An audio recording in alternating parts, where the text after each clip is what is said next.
afternoon, America. Chad Hummel here. Got Freedom. This is the Got Freedom podcast with Chad Hummel on the We the People podcast network. And I'm here with my producer, Austin. Hello. Austin, I was worried that I wouldn't remember your name. It's been so long since I did my podcast. Yeah, it took me a minute to remember the title of it and everything. Well, that's funny you say that, because I was going to say, actually, I had no problem with remembering your name. I was worried that I wouldn't remember the name of the podcast as well. It's been a minute. Yeah, maybe a minute or two. Yeah. So welcome back to me. This is the welcome back to the Got Freedom podcast for all that are involved. Thank you to all my followers who hopefully will be tuning in here. You'll either tune in now live. That would be great if you're watching now. Thank you for jumping on. If not, of course, you can watch later on our platforms. You can become a member of the We the People podcast network on Facebook. You could also find the Got Freedom podcast on YouTube. And where else can they find the podcast, Austin, if you could help me out? You can find the audio version wherever you get your podcasts, Spotify, Apple Podcasts, I think Spreaker, it works. Gotcha. Sounds good. What's been going on, Austin? Anything exciting? No, I don't think anything exciting has happened since the last show. No, it's been a very uneventful year for sure. Nothing's happened. There's a gentleman by the name of Jose Pio. Have you ever heard of him? Oh, I think I have heard of him. Somewhere. Nothing's been going on with him though, right? No, there were no lewd comments on his show that got blown up. On his show, right? That's the key. Is that the key? Right. Yes. Jose's, he's a pretty straight-laced guy, actually. He opens all of his shows with like a Bible quote, and Really? Oh yeah, Jose. He's good for him. Pretty straight-laced. But his co-hosts, Lavelle Lewis, who last week hosted Kimberly's show. That's correct. I sat in with. Oh no, I didn't. That was Tom and Lavelle. Yep. Just Tom and Lavelle. He's a little more rough around the edges. Yeah, that's a good way to put it. He's a little bit more politically incorrecting. The name of the name of Jose's show is Politically Correcting. Correct. Right. Gotcha. Every Wednesday at 8:00 on the We the People podcast network. In fact, Jose reached out to me, I think yesterday. He sent me a text and invited me to join him and Lavelle and who else is on their show? We also got Dan from the Streets. Dan from the Streets. Yeah. Is Dan really from the streets? I guess. I don't know. He's from Wayne County. Well, same thing. Yeah. Same thing. I think I'd rather be from the streets than be from Wayne County. Yeah. But I digress. Dan though. He's done some work for you, right? Of course. Yeah. Dan the contractor, not Dan from the streets. I know. Yes. Dan is Dan the contractor.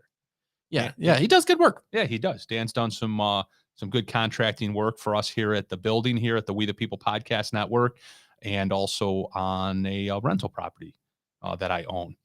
So I know that Kimberly on Kimberly's Revolution today, I know she discussed this topic at length, so I'm just going to quickly touch on it. I did have occasion to watch the 6 or 7 or 8 minute clip today that apparently has got everybody up in arms here in Rochester over some comments that were made on Jose's show. Jose is also a podcaster here, as we just discussed, on the We the People podcast network. And a couple weeks ago on Jose's show, apparently there was some banter that went back and forth.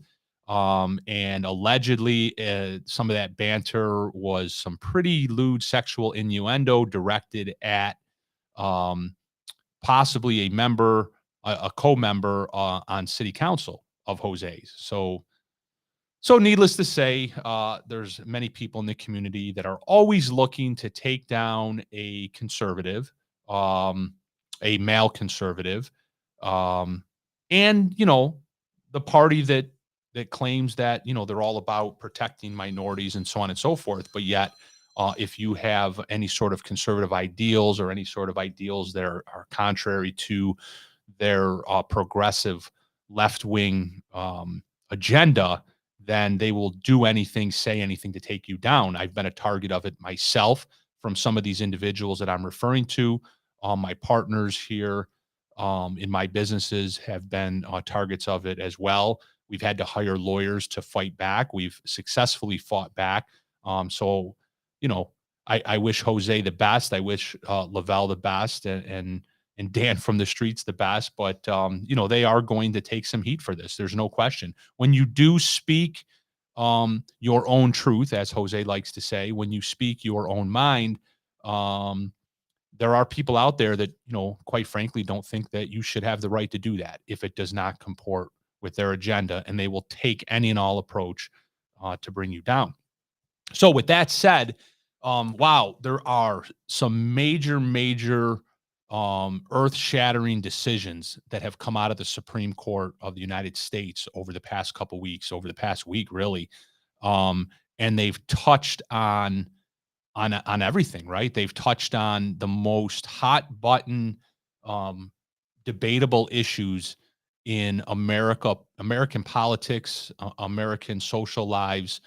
Um, you know, in the past, what, 5 decades, let's say 6, 7 decades. We're talking Roe v. Wade. So we're talking abortion.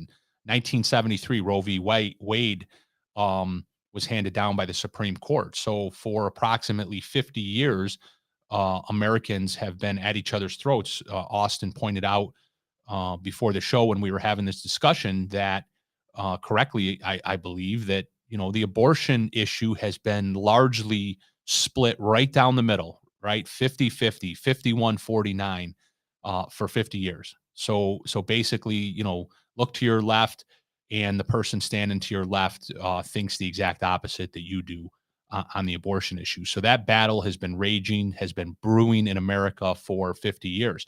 The Second Amendment, right? New York State's conceal carry laws were thrown out, struck down, thank God, by the Supreme Court last week. The Supreme Court of the United States, that is. And right, I mean, the Second Amendment. What has been more of a hot button issue in American politics for the past several decades, right? As the Democrats have constantly clamored for gun control every time there is a so-called mass shooting, right? Every time a school gets shot up, which is, you know, maybe once a year, all we hear from the left is we need to, you know, put more restrictions on guns. We need to ban assault rifles, even though they couldn't tell you an assault rifle from a tennis racket, but they want to ban assault rifles. And which are effectively illegal and unconstitutional limitations on your Second Amendment right. And one of those illegal and unconstitutional limitations that New York State has been waving around for the past several years was struck down this past week by the Supreme Court of the United States. So Roe v. Wade overturned, uh, illegal and unconstitutional Second Amendment regulations here in New York State overturned.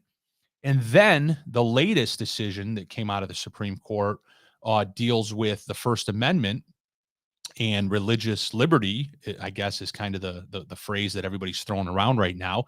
And that was pertaining to a case, I believe it was out of the state of Washington, Austin.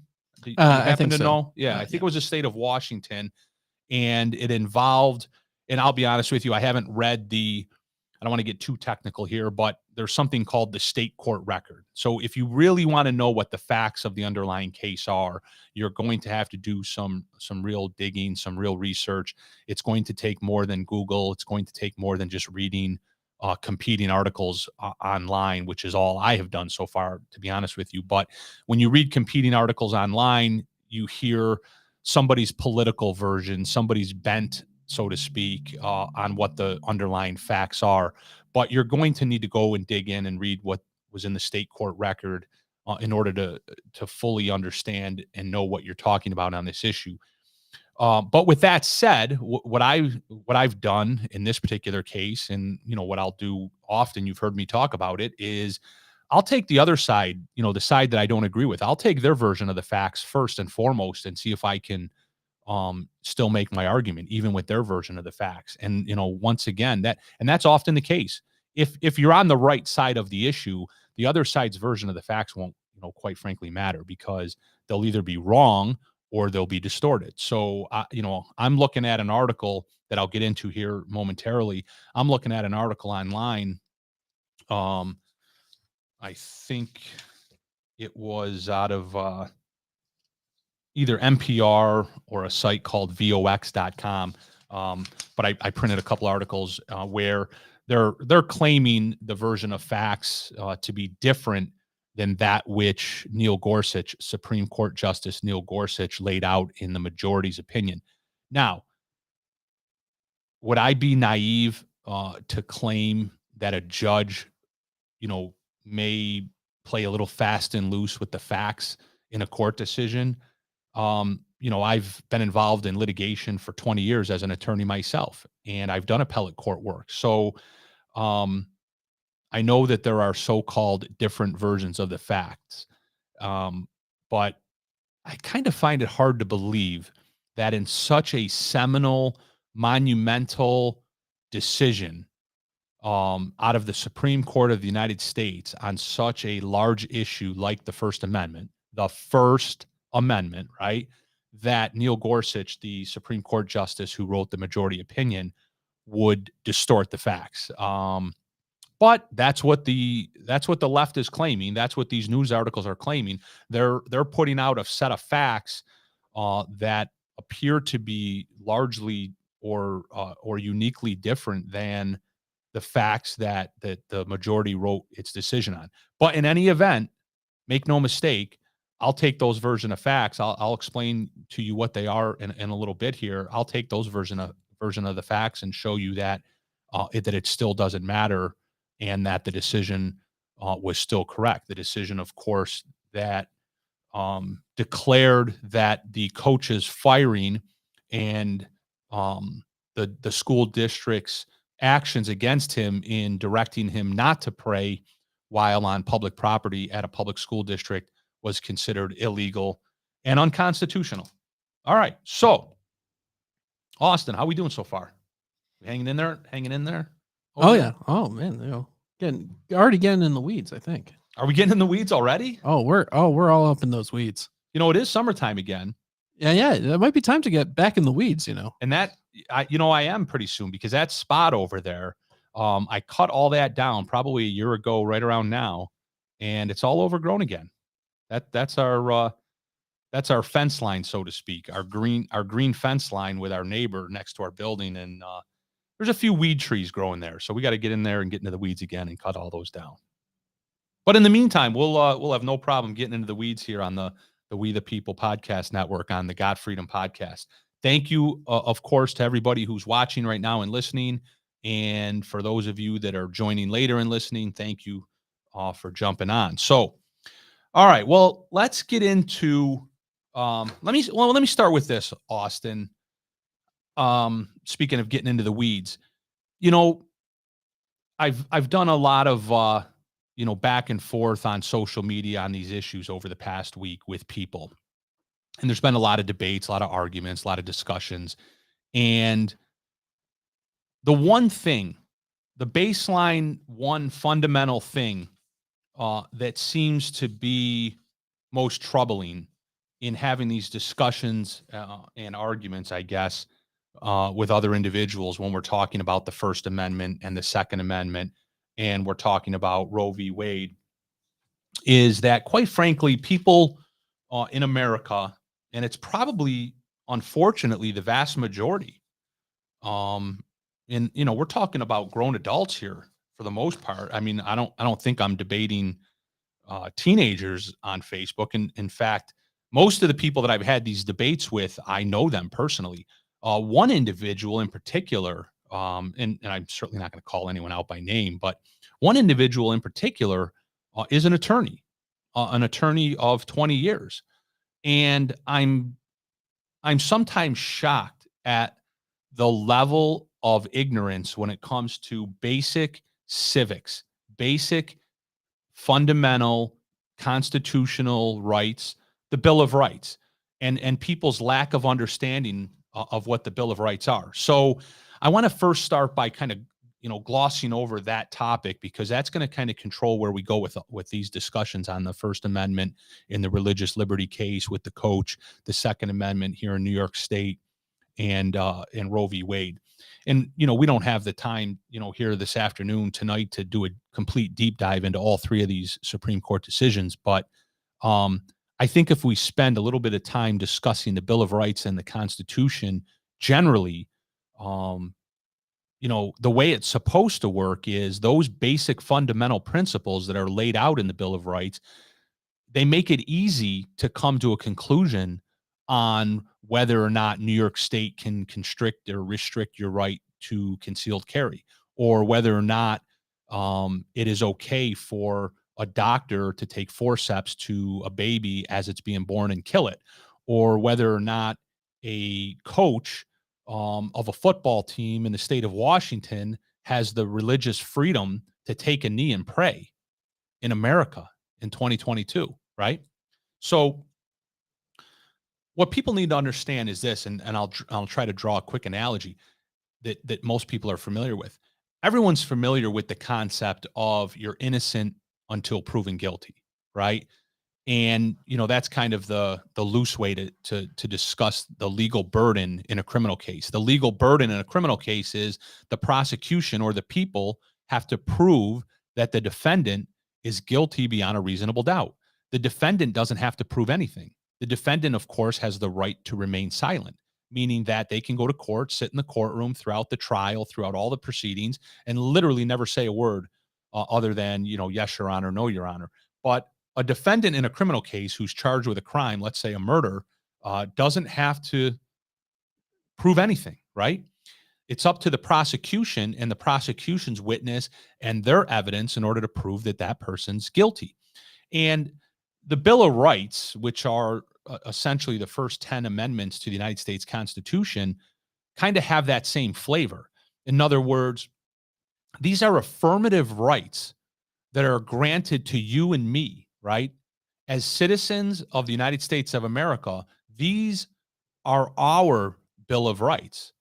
These aren't things that we have permission to do. These are our rights. We have the right to do them.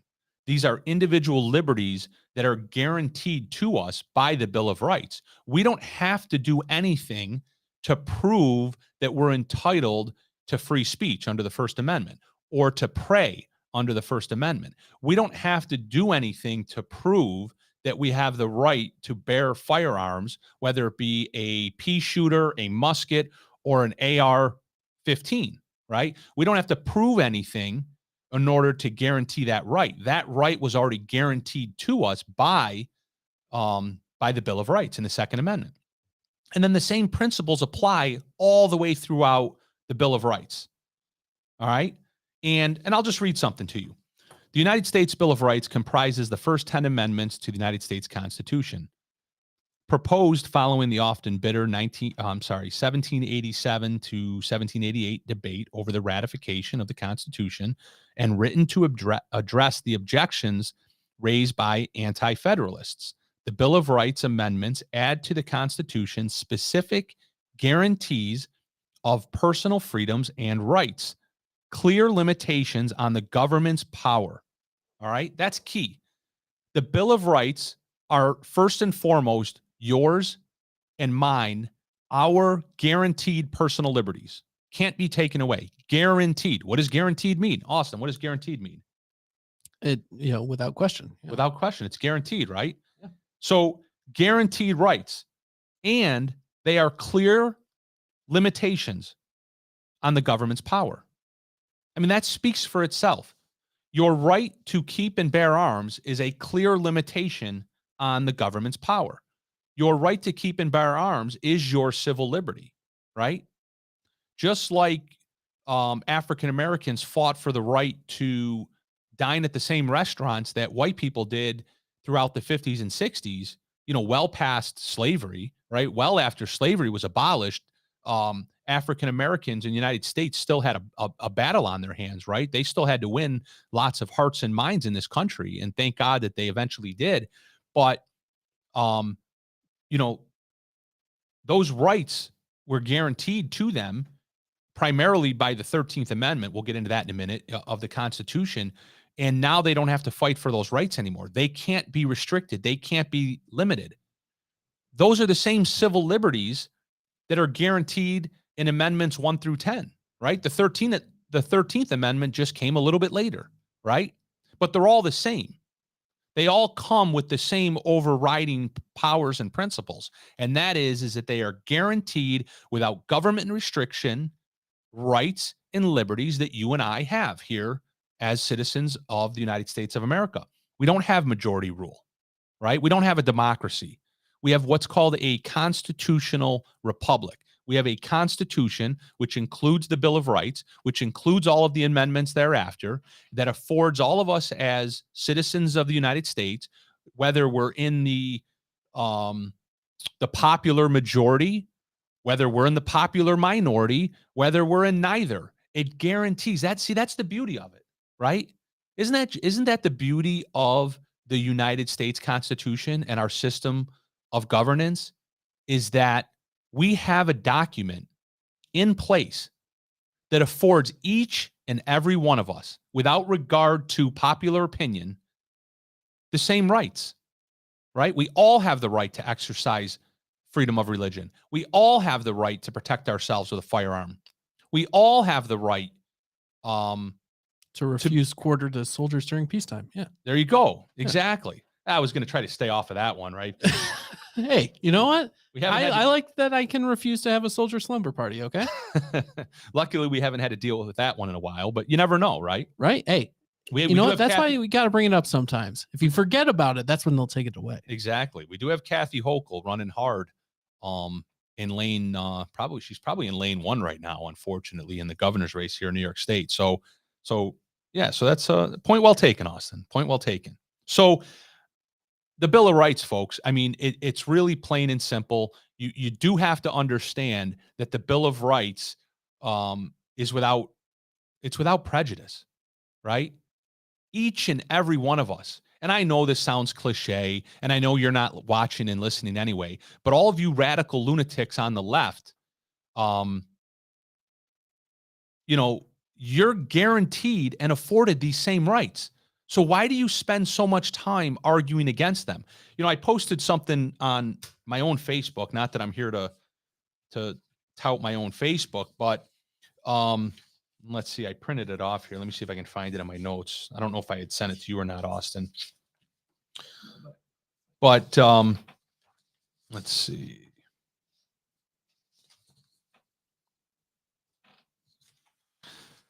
This is what I posted yesterday. Imagine an American sect so angry and disillusioned by politics that they are arguing against their own First Amendment right to free exercise of religion, arguing that killing a baby is a human right, and that they shouldn't have the unobstructed right to defend themselves under the Second Amendment. It's truly bizarre. And, that's obviously, I agree with that. I wrote it, right? That seems to hit the nail on the head, people. I don't understand why people in America, purely for political reasons, they're so brainwashed, they're so indoctrinated, they're so disillusioned, I guess, by society. It's actually closer to the top if you're scrolling the wrong way. Keep going. Yeah, I'm not sure where it is. That's in any event. So I just got to turn my camera back on here. When you argue against the decision that was handed down by the Supreme Court in that coach's prayer case, as I guess I'll call it, when you argue that was wrong, I hope you recognize, I hope you can self-reflect when you're not arguing and you're not debating, and you put all of your illogical passion aside, and your political beliefs aside, and your anger about the color of skin of the Supreme Court justices that wrote that decision, and their gender, if there is such a thing as a gender anymore in the United States. But when you put all that aside, doesn't it occur to you that the decision affords you the same rights as they're affording that coach? You don't get that? You don't understand that? You don't understand that what that decision does is it protects the most vulnerable people in America, right? So what's her name? The senator out of Minnesota, or the congresswoman or congressperson or whatever her preferred pronouns are. I think it's Elon Omar. Did I send you her tweet, Austin? Yeah, there she is. There she is. Let's see. Did I print that for myself? It's always hard to pick that up on the screen. But no, I don't think I printed that out. Can you scroll in or zoom in on that for me? So what did she say? I take my glasses off here. She says the Supreme Court just ruled that public teachers can pressure students to join in prayer at public school events, but can also retaliate against those that don't join in. Is that what the Supreme Court ruled? I mean, really, Elon Omar? Well, is that what he did? Is that what who did? The coach. Because if that's what the coach did, then yeah, I guess that's what they did. Well, what's pressure? Did the coach force kids to pray? I don't know. Did he? I don't know enough details about the case to know that. Yeah.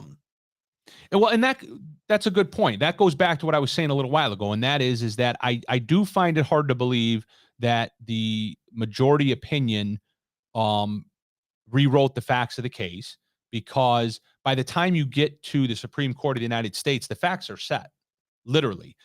The Supreme Court, as a matter of law, has no authority under the law of the United States of America to so-called even make an interpretation of the facts, let alone change the facts, right? I mean, it's obvious that they can't change the facts, but they're not even allowed to reinterpret the facts, so to speak. The facts are as they were found by the lower court. So it's called a record. The facts are in the record, and the Supreme Court's job is to simply review that record and apply the law to whatever facts are presented to them. So by the time a case were to get to the Supreme Court of the United States, the facts are literally not in dispute anymore. So what's going on right now in the media, and what's going on when, and again, I don't even know if she's a senator or a congressperson, but whatever the hell she is, the facts have been settled. So it's just, but the point I wanted to make is this. Look at that picture. Do you think she's wearing that scarf because she's cold? I mean, I don't know. I mean, I know it is pretty cold. It can get pretty cold in Minnesota. It's got like a bluish background, it could be chilly. That's where you're going to go with that? There's a blue background, therefore it's chilly. Look, that's a good try. You know me. I like playing devil's advocate. Yeah. Well, it's easy. No, I'm just kidding. So she's not wearing that scarf on her head. And I honestly mean this with all due respect. She's wearing that scarf on her head, presumably because that's a religious symbol. Yeah. Or a religious orthodoxy, or a religious requirement for her to do that. Yeah. So for a Muslim woman to have become a representative in the United States Congress, and to have her picture publicly posted in all of her religious orthodoxy, to be at the same time claiming that the Supreme Court of the United States is somehow trampling on religious freedom. I don't know. It just smacks of so much hypocrisy and irony. So, what do you think? So I guess, let's devil's advocate it up. In this particular decision, let's take like the opposite. What if it was a Muslim coach leading an Islamic prayer at the end of the games? I'm glad you brought that up. Okay. You must have cheated and read my notes, because as I was mentioning a few minutes ago, I've had many of these discussions on social media over the past week. And that is the question that people have posed most often to me is, oh yeah, but if this was a Muslim coach and he brought it, and somebody used the example of, and he brought a prayer rug to the 50-yard line, this never would have gone to court. And of course, my first reaction to that was easy. Of course it wouldn't have gone to court. In my opinion, if this was a Muslim coach with a prayer rug at the 50-yard line, this definitely would have never gone to court. But not for the reasons you're thinking. The reason why it wouldn't have gone to court is because the school district never in a million years Oh, would have fired him? would have challenged, right? Yeah. I mean, let's think about this for a minute. And again, see, to me, that's where there's this whole twisted irony of you got Ilhan Omar with her, and all of her religious orthodoxy here on the screen, claiming that, America is some sort of dirty, nasty, anti-religious freedom type of place. And we all know damn well, if we're being honest, that if this was a Muslim with a prayer rug, it never would have been a problem. In fact, the district probably would have felt the exact opposite pressures. The district would have felt the pressure to find some accommodation that even the coach wasn't looking for, right? Sure. But nonetheless, let's take that premise and go the other way with it and see where it leads us. Okay. It would have been the same outcome, right? Let's say that administration went to that Muslim coach and said, "Hey, Muslim coach, get you and your prayer rug out of here, okay? This is a public school. There's no room for religion. There's no room for prayer. Get the hell out." He would have hired a lawyer. Actually, you know what? Here's the thing. He wouldn't have had to have hired a lawyer. This white Christian male in Washington presumably had to hire his own lawyer, right? The ACLU would have sent 4,000 lawyers. They would have descended on Washington. BLM would have burned the city down, and they would have had to rebuild it. They would have had to rebuild the courthouse after BLM burnt it down. Antifa would have been there. They would have burned everything down. They would have robbed all the stores. They would have blocked all the highways. All right. And then after all that was done and over with, then it would have gone to court, and all the ACLU lawyers would have been there. The Southern Poverty Law Center would have been there. Every left-wing political and legal organization, the NAACP, the ACLU, the Southern Poverty Law Center, they all would have been there, and they would have fought tooth and nail, rightfully so, for that coach's rights, and the Supreme Court would have made the same damn ruling. They really would have. And I believe that. Now, can I prove that? No, but I do believe that. But it doesn't matter what I believe. As an attorney, though, I do know that would have had to have been the correct ruling because, as I explained, the Bill of Rights is a real simple concept. You're a citizen of the United States.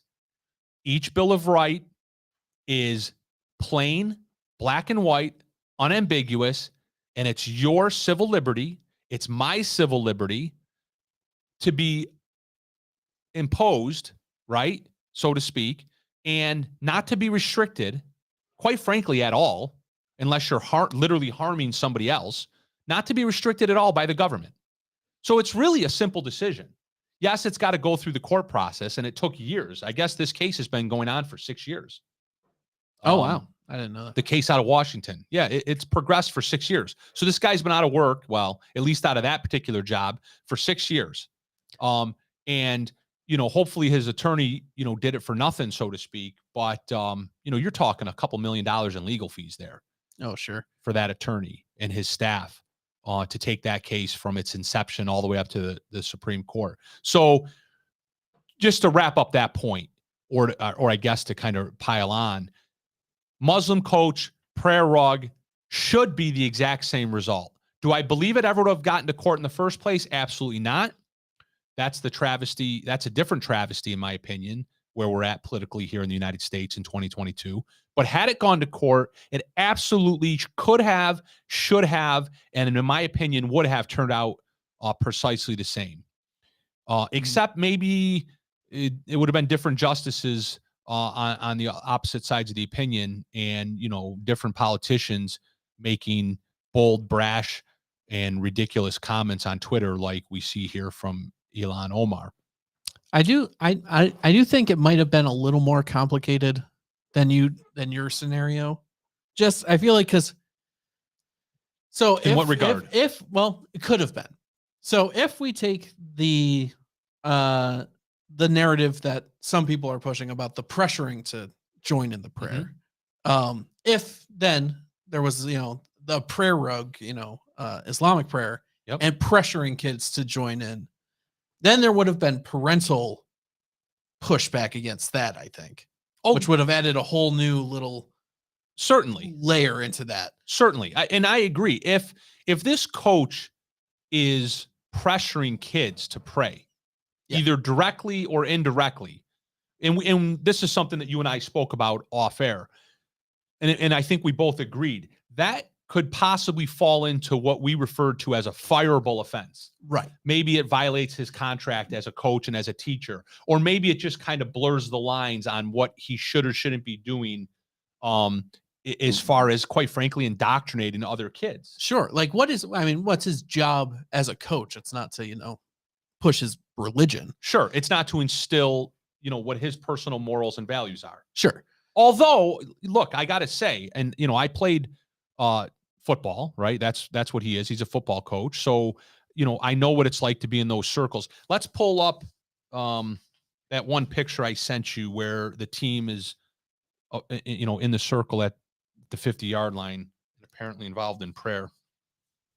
And let me grab that. I have it here in my notes as well. So this was one of the articles that, of course, didn't like the decision.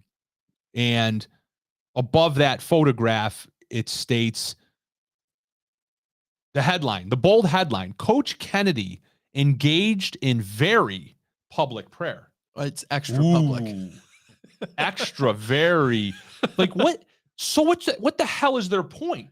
This is the problem, is when a newspaper publishes an internet article, and I almost don't even want to give credence to it because I know they're just trying to do clickbait and sell, subscriptions and crap like that. So I'm going to take the bait here, unfortunately. But when they post a headline like that, Coach Kennedy engaged in very public prayer, they make the very argument that I'm talking about. That's exactly what Coach Kennedy is afforded the constitutional right to do. That's exactly what the Establishment Clause in the First Amendment gives him the full and unequivocal and unqualified right to do. And that is, Congress shall make no law with respect to the establishment of religion, nor shall, and I'm paraphrasing, restrict the free exercise thereof. So if Congress cannot restrict your free exercise to religion, certainly a school district can't, right? Congress is a little bit more important, has a little bit more power than a school district, than a board of education in the state of Washington. So if Congress can't restrict your personal religious freedoms to pray in public, certainly the Bremerton School District in this picture can't do it. So for the article to lead off with Coach Kennedy engaged in very public prayer as if that's wrong, I mean, it's just laughable. It really is. It's disingenuous. You've heard me use this phrase a lot. It's intellectually dishonest. And then it goes on. In the real case that was actually before the Supreme Court, Coach Kennedy, and of course this is according to the article, Coach Kennedy incorporated, quote, motivational prayers into his coaching. Well, it's funny because they put motivational in quotes and they leave prayers out of quotes. Yeah.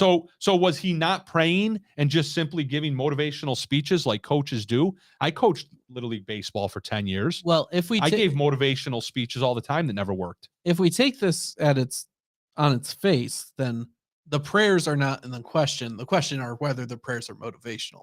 That's what I assume the quotes are implying. Right. Well, you're either praying or you're giving a motivational speech. You can't do both? You could. I think that's the implication, right? What's the article trying to claim that was being done here, though? You think it's both? I think the article, I don't know. I'm, again, just playing devil's advocate here. Yeah. Is saying like, God wants you to do well, so you got to do well, or whatever. I don't know. Sure. What is a motivational prayer? And then it goes on to be say, better. Eventually these prayers matured into public, right? As if that's illegal. Public after game sessions. They're making the argument for why his conduct was not illegal. Public after game sessions. All right. Where both Kennedy's players and players on the other team would kneel around Kennedy. Notice that they don't say, and they would, of course, if it was true, because it would have helped their cause. Notice how they don't say that any of these players were obligated to, they were required to, they were sent an email or a memo that they should attend. It just simply says what was probably the truth. And that is that the players voluntarily and freely joined the coach. Do you see anyone in that picture in handcuffs? Do you see any of the players tied up? Do you see a fence around them? No, I see a bunch of kids that appear to be voluntarily on their knee, except for number 30. He's standing. His name must be Colin Kaepernick. He's doing the opposite of everyone else. So you see all these players taking a knee. Well, can I just say right there? Go for You it. see how you just ridiculed the one guy who wasn't participating? He's participating. He's probably got a bum knee. Look, he doesn't have shoulder pads on. He got injured. He was running a quick slant when he was supposed to be running the all quick I'm out. saying is you injured. immediately honed in on the one kid who wasn't doing what everyone else was doing. That's because he's got that's what causes the pressure. That's because he's got his hat on backwards.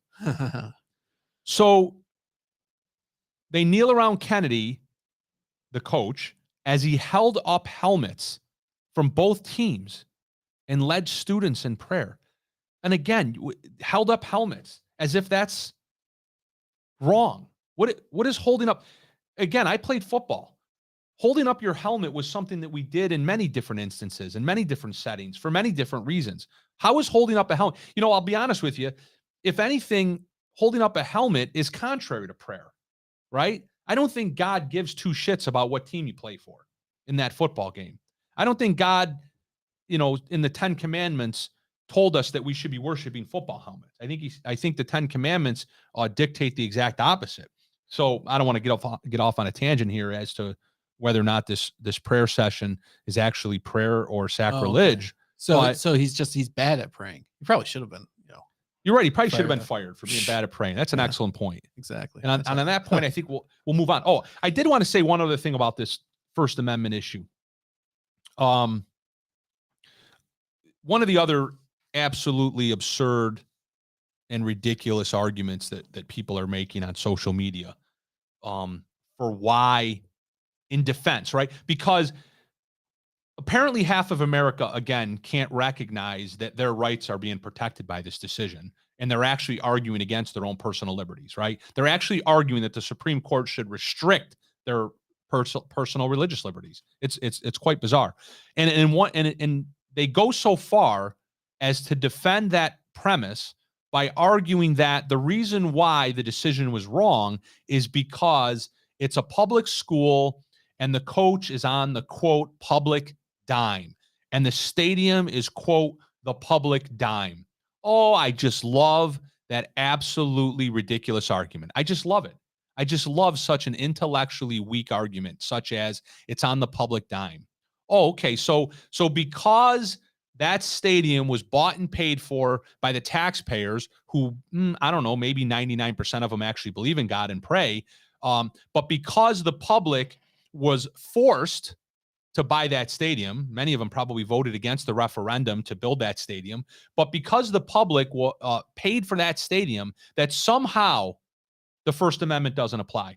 Well, I'm just going to start by reading the First Amendment to see if it says that anywhere in there. Congress shall make no law respecting an establishment of religion or prohibiting the free exercise thereof or abridging the freedom of speech or of the press or of the right of the people peacefully to assemble and to petition the government for a redress of grievances. I didn't read anything in there about the public dime.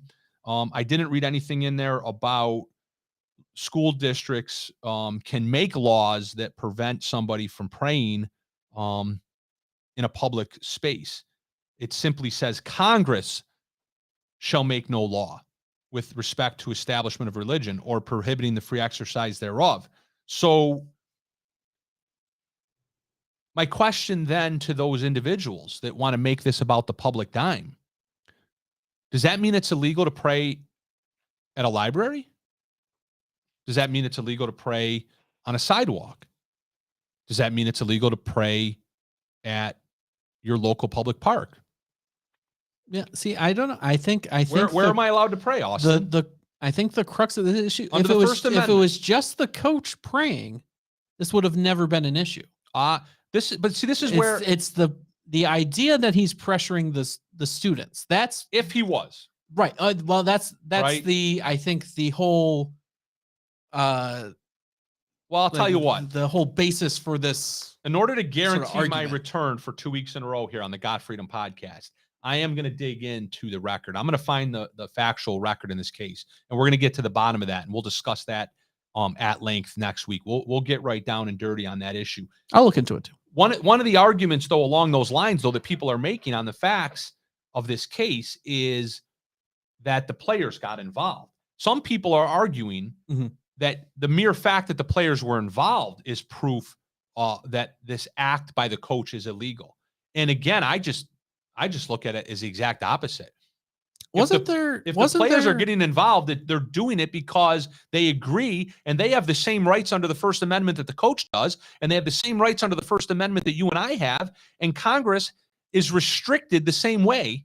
And certainly, like we said, if Congress is restricted, obviously the board is restricted, so the Board of Education. If Congress can make no law, how the hell can the Board of Education make a law? Wasn't there a Supreme Court case about prayer in school? I can't recall which one it was. Well, 1971 is the case this overturned. Kind of a la Roe v. Wade getting overturned. This overturned a 1971 case. Okay. I think the name of that case was Lemon. Yeah. Okay. So this overturned that. This overturned that. So this could open up a whole bunch of prayer in school type things. Yeah, God forbid. I thought about it. Pun intended. Look, just to be clear, and I said we like I said, these are deep dive topics, and obviously you knew I was lying when I said I wouldn't deep dive because I just can't help myself. But I was just looking for my phone here to check the time. Yeah, it's 5. But here's my take. While to me it's plain and unambiguous in the First Amendment that the only thing that is limited is the only thing that can be limited, I should say, when it comes to public prayer is Congress making a law. In other words, the First Amendment, just like all the Bill of Rights, they are affirmative liberties granted to you and I. They are restrictions on the government. The First Amendment cannot ever be used as a weapon against an individual. It can only be used to restrict the government. So as long as Congress, literally, you have to take the First Amendment on its face and read it literally. And as long as Congress is not making a law that establishes what religion you have to practice, as long as Congress is not making a law that restricts your religious freedom, then there's nothing illegal about anything done out there. So hold on. So are you saying a school could do those things? Well, that's what I'm getting at. Yeah. That to me is where you first have to put into a box what I just said, and then agree that that's the truth. Okay. So we first have to agree that that's the truth, and we can move on to what the next topic could possibly be wrestled. And the next topic to be wrestled would be that. And that's a deep dive in and of itself. So now the question would become, what can happen in a public school? What should happen? Right? Because sometimes what can happen, what's lawful to happen, isn't necessarily what should happen. Look what's going on right now in schools. Right now, in my kids' school, they've raised the gay pride flags to the American flag. They have posters all over the school celebrating gay pride. I went to the Hall of Justice today. There's gay pride banners everywhere. And they're not just gay pride, let's face it. There's now 17 other letters attached to it. It's transgenderism, it's cisgender, it's this gender, it's that gender, it's her pronoun, his pronoun. It's everything, right? Everybody's got to get offended now. If you're not offended, then you're not part of society. You must declare your grievance, right? I think that was Rush Limbaugh. Rush Limbaugh was famous for that. He used to say, unless it's America, unless you're stating a grievance, then you're not going to be part of the country. You need to have a grievance. You need to get on the board with what your grievance is, right? So, and maybe because that's lawful doesn't make it right. All right. I don't know specifically what law there is that prevents the perverts at the school districts from teaching third grader, fourth graders that they should consider transgendering. I don't know what law there is against that. There probably is a law, but I don't necessarily read into it the First Amendment. But yeah, that would be the next logical discussion, Austin, and that is that what can happen in school? Can a teacher publicly pray to start a class? Should they Should a teacher publicly pray to start a class? No. Now it gets tricky when you talk about that Christian teacher versus the Muslim teacher. Yeah, I'm not going to lie. There's going to be some. Oh boy, there's going to be some butthurt If going on, you right? don't, well, would you like a Muslim teacher leading a rug prayer in your child's class? I just said there's going to be a lot of butthurt going on, Right. That type of stuff starts happening, right? And I agree. But I think if it can't go one way, then it can't go the other way, and you just got to get rid of it. But here's the thing. Again, it's a deep dive, but I do think there's a distinction to be drawn here. I don't quite frankly know what it is just yet, but there's a distinction to be drawn between, is that Congress making a law, or is that just simply a bunch of parents who might get together and say, you know what, you might have the right to pray under the First Amendment in my kid's classroom, but 99% of these kids in this classroom are Christian, and therefore, do we really need a Muslim leading a prayer group? Or it could go the other way. Pulling out this 99% number. No, it's a little high. Well, because it's easy to say 99%. Or it could be the opposite, right? You could be in a school where 99% of the kids are Muslim and the teacher's Christian. And all of a sudden the shoe's always going to be on the other foot. The shoe can always be on the other foot, Austin. I think you do know that, right? And I agree. But I also think I don't know that the shoe is ever at like 99% of any foot. That's why it's always so, Well, you know what they say about somebody whose foot's 99%, right?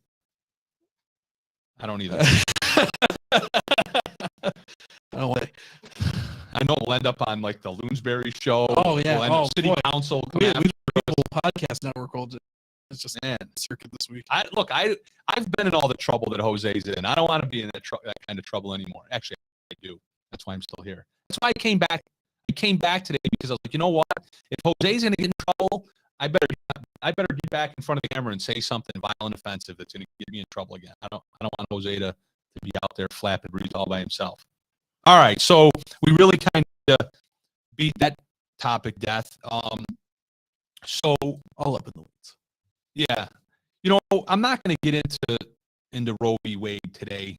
It's quite frankly too much. But we do have, I don't know, maybe about 10 more minutes or so, maybe 15, if I really get on a good rant. So let's touch on the Second Amendment.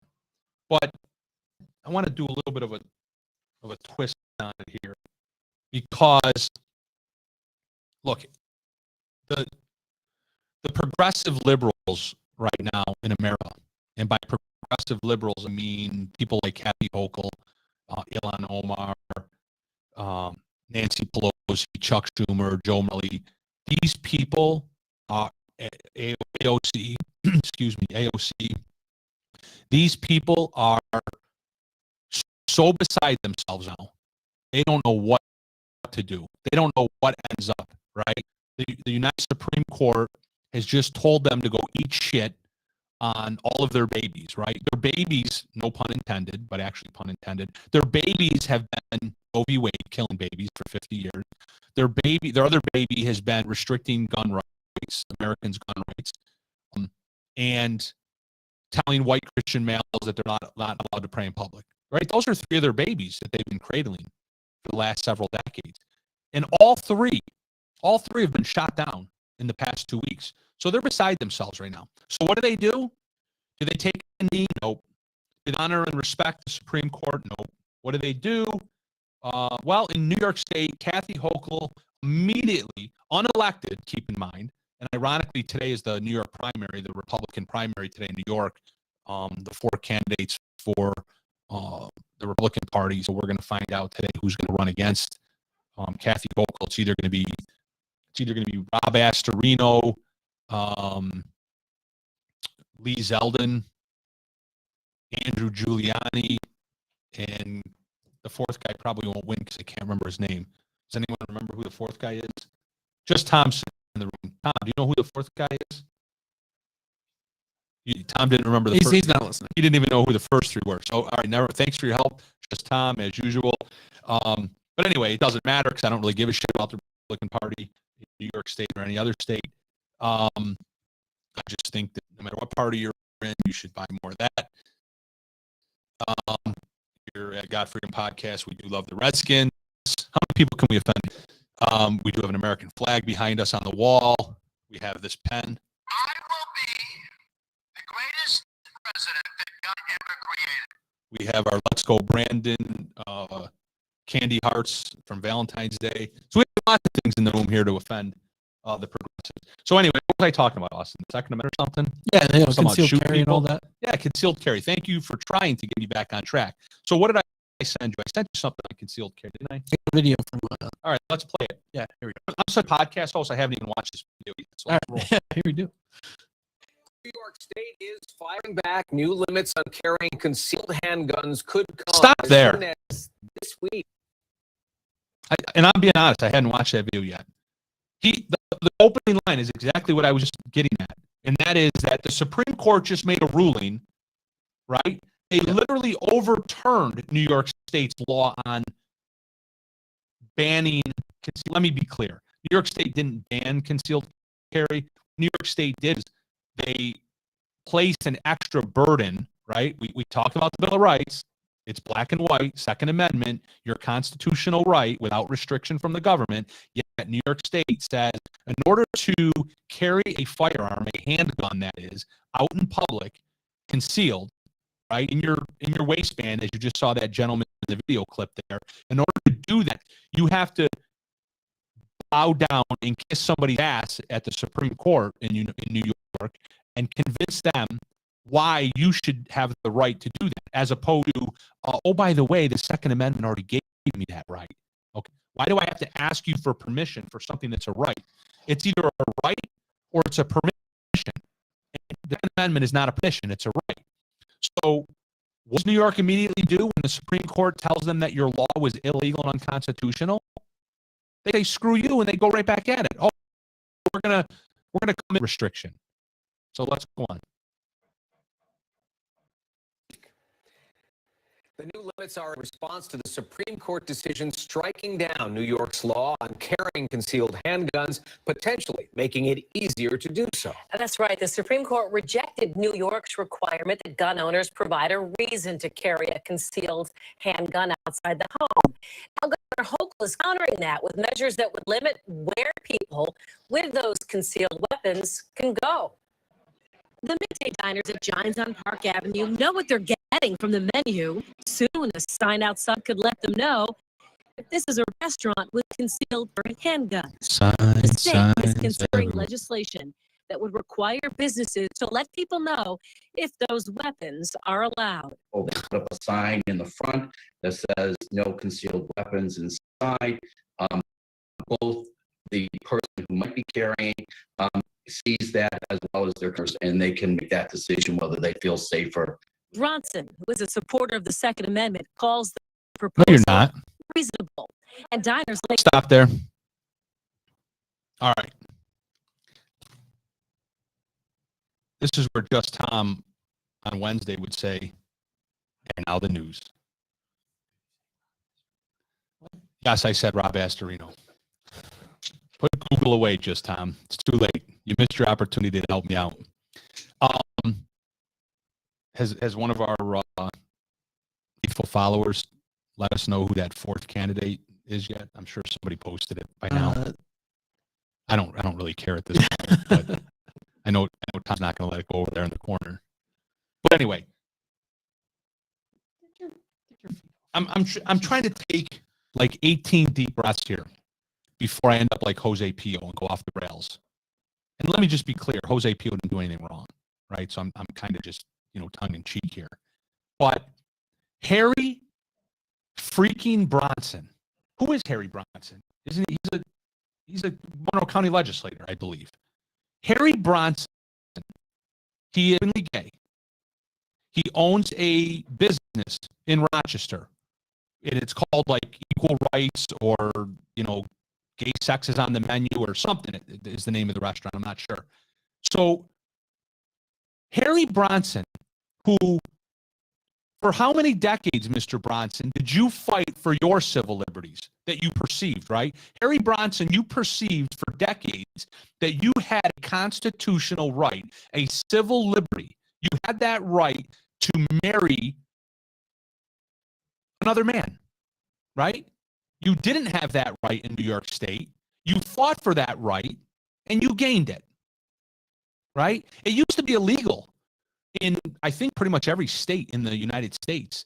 Sodomy. There were sodomy laws, I believe, on every books, on every penal code in the country, right? We all know what sodomy is, right? Do we need to bring in Lavelle and Jose to explain to us what sodomy is? I think we know that one. I think we found that out a couple weeks ago. I prefer the term buggery personally. I think it's called smash. I learned a lot. I'm just an old guy. Apparently I learned a lot. I didn't know what smash. But anyway, so Harry Bronson fought for his civil liberties as he perceived them, and he gained them. My question for you, Mr. Bronson, would you accept a restaurant that was required to put up a sign that said there are gay people sitting at the table next to you? There might be gay people in here. There might be transgenders in here. There might be cisterns in here. There might be LGBTQXM, elemental PQRS, TUV, plus QW times 2 squared minus 3 divided by 4. That somebody might be sitting next to you that likes to have anal sex. Is that what you want? So my civil liberty that's codified in the Second Amendment, because I still haven't found in any of the amendments where it says anything about gay sex or transgenderism or anything like that. But nonetheless, I'll grant you that the Supreme Court has granted you those civil liberties, and you're free to exercise them in private, in public, in a restaurant, whatever. But my civil liberty under the First Amendment, my civil liberty under the Second Amendment, somehow has to be restricted. It has to be somehow paraded about. It has to be exposed. People have to know that I'm potentially carrying. You want to expose me? You want to make me, you want to make that restaurant wear the scarlet letter? Oh, this restaurant is allowing people to conceal carry, to somehow turn people away who might be fearful of that? This is just absolutely bizarre and ridiculous. It's bizarre and ridiculous that somebody who fights for his own civil liberties wants to attack others' civil liberties for no good reason, right? For no good reason. Could you imagine, Austin, we discussed this off air, could you imagine that after the tremendous war that was waged, literally waged throughout the 50s and 60s here in the United States, in urban America, for civil rights, and I'll use the term of the day, was colored people, right? No coloreds allowed, right? Coloreds need not apply. Restaurants, coloreds not allowed in this restaurant. Colored seating only. Separate water fountains for coloreds. Could you imagine that once those restaurants were told, hey, you know what? That might be your private establishment, and I know you think you can do whatever you want because you own that building and it's your restaurant, but if you're serving the public, we do have a basic fundamental constitutional principle in this country called due process, that everybody, and equal protection, that everybody should be treated equally, dignity. And that's a good thing, right? We had it wrong in America. Those businesses had it wrong. But now they have it. Now we've set the record straight, so to speak. Did the majority or the government in power at the time that otherwise didn't want that to happen at the time, clearly, right? Because the government supported those restaurants in banning coloreds or creating separate seating for coloreds. Did the government, once the Supreme Court told them to stand down, did the government then come in and say, well, what we're going to do now is we're going to tell that the restaurants that they have to put up signs that said there might be coloreds in the restaurant, or that coloreds are allowed to come in here? I mean, could you make this shit up? No, I'm very uncreative. I couldn't make any of this. Could you make up the fact that Harry Bronson, an openly gay Monroe County legislator who fought for his own civil liberties to marry other men, could you imagine that he would be attacking the civil liberties that have now been gained by the lawful gun owners in the state of New York? It just smacks of so much hypocrisy. You know what? I don't even give somebody like Harry Bronson the benefit of the doubt that that's all he is a hypocrite. He's way beyond a hypocrite. He's an unconstitutional son of a bee is what he is. He doesn't like other people's rights. That always seems to be the common thread, right? With these people that are so far left and so far right sometimes too. But these crazy, angry, left-wing lunatics in America right now that are running the show, the Joe Morellis, the Harry Bronsons, the Kathy Hochul's, the Nancy Pelosi's, the Chuck Schumers, the AOCs, the Ilhan Omars, nothing that they do has any consistency when it comes to the Constitution. Nothing that they do has any consistency when it comes to equal protection of the laws. The only thing that's ever consistent about their arguments is it supports whatever agenda they've already created, right? And their agenda doesn't include you and I, so to speak. It doesn't include the Second Amendment. It doesn't include the freedom of Christian worship or Christian religious liberty. It doesn't include certain things. Their First Amendment would be written differently. Their Second Amendment would be written differently. And you know what? Ilhan Omar and Joe Morelli and Harry Bronson, there's a way to rewrite those amendments, right? Get your Constitution out, Ilhan Omar. Get your Constitution out. Read it. You can amend it. What do you need? You need 2/3. I don't need my notes for this. You need 2/3 of both houses, right? That's Congress and the Senate. So you need 2/3, do the math. You need 2/3 of the House and Senate. And then you need 3/4 of the state legislatures. So you need 39 state legislatures. So once you're able to obtain 2/3 of the Senate, and then you're able to obtain 2/3 of the House, then go get 39 of the 50 state legislatures, and you have your amendments. You can have whatever the hell you want. You want to get rid of the Second Amendment? Go for it. Try it. You want to get rid of the First Amendment? You want to rewrite the First Amendment so that instead of it saying plainly and specifically that everyone has the right to pray publicly and the Congress can't do anything about it, you want it to instead say, but this and but that, and except for these people and except for those people, and you can't pray in public, and you can't pray in places where there's taxpayer money involved, and you can't do this. Go ahead, rewrite it, propose it. Tell me what you want it to say. Put it out there to the American people. See if they support it. See if they vote for you. You never run on those things. You never get on TV or you never go to a debate and say, when I become senator or congresswoman of Minnesota, I'm going to eliminate a coach's right to pray on the 50-yard line. You never said that, Ilhan Omar. You never ran on that because you wouldn't have got elected, dumbass. Joe Morelli, Harry Bronson. You never ran on that. You never ran on, I'm going to make it virtually illegal to carry a gun out in the city of Rochester. I mean, let's think about that. How many people got shot and murdered in the city of Rochester in 2021?